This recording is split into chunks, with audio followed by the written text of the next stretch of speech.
Hey guys, I'm here with another Top 5 Saturday video. I decided that today I wanted to share with you my top 5 favorite authors. These authors come from several different genres. To me, they just stood out for several various reasons that I will discuss as I show them to you. The first author I wanted to talk about is Jeanette Winterson.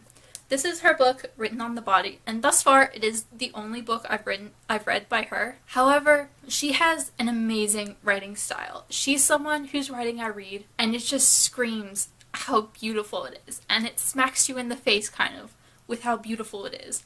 But because it is so utterly lovely, I don't even mind that I'm reading her books for her writing and not necessarily her plots or her stories. This is a book that I've read time and time again, and whenever I read it, I wind up texting quotes to all my friends because of how amazing I find it. How all these different lines and paragraphs and passages just hit me, and I just stop and reread them over and over again.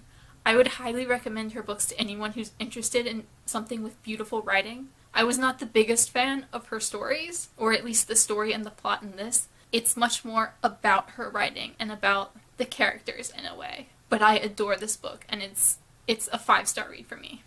And I can't wait to read Sexing the Cherry and The Passion. The next author who makes my favorites list is also a literary fiction author, and that is Jeffrey Eugenides. This is his book Middlesex, which is the only one I own, but not the only one I've read. I also read The Virgin Suicides, which I think I like even more than Middlesex. I loved The Virgin Suicides for the point of view. It's one of the only books I've read, maybe the only book, where it's told in first-person plural perspective. I found that really stunning. His writing is a little bit more difficult for me to read, but it's one that sucks me in, and he draws me into the beauty of his story. He's definitely more plot-heavy than Jeanette Winterson, but I would highly recommend picking up a Jeffrey Eugenides book. I'm really looking forward to reading his third book that I haven't picked up yet, which is The Marriage Plot.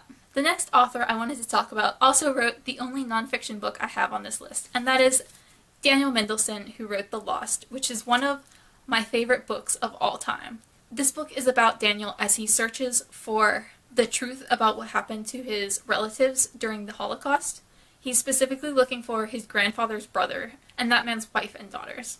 This writing is very circular, but in the most amazing way. He has a very tangential style. He will start at one point and then just continue going off on tangents around and around for pages until by the end you realize he's made it back to the first point and everything makes sense, and it's incredibly beautiful. I picked up this book initially as a recommendation from a writing professor I had. It's just as amazing as he said it would be. I absolutely adored every second of this book, and I'm really looking forward to giving it a reread. The next author I have to talk about is a young adult fantasy author, and that is Tamora Pierce.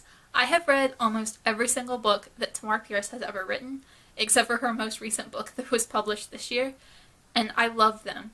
Her writing itself, it does not necessarily stand out to me as being particularly beautiful, but she has such a lovely way of crafting stories and characters and plots that intertwine over the course of several books, worlds that intertwine over the course of several series, and just feel incredibly realistic. It's amazing to me how carefully she's built a world that spans generations and hundreds of years, and the history is all there and accurate, and the world itself feels real to me, as Tortall does.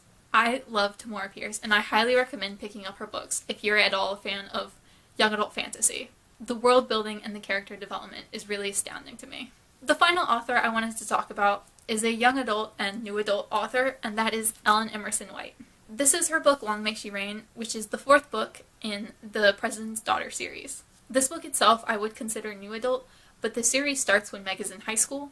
I would recommend this as a young adult book as well, even though it's set when she's a little bit older. Ellen Emerson White has an incredible writing style. It's one of those styles that I would wish to emulate myself.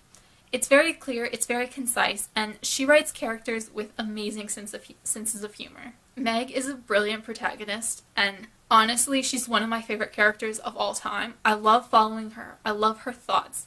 I love how real Ellen Emerson White's writing is. It's also incredibly intelligently written. I find that sometimes adult writers who write young adult can on occasion talk down to their readers, but this book is so smart and so intelligent. It can be a little bit tough to read just because you are thinking so much throughout this book, but I love it. It makes you think, it makes you care, and everything about this is so beautifully done. And I've read several other of Ellen Emerson White's books, and I can't wait to read even more. Let me know down below what some of your favorite authors are. I always love finding new authors, no matter what genre they may write. As you can see, I have a wide variety of interests. Bye, guys!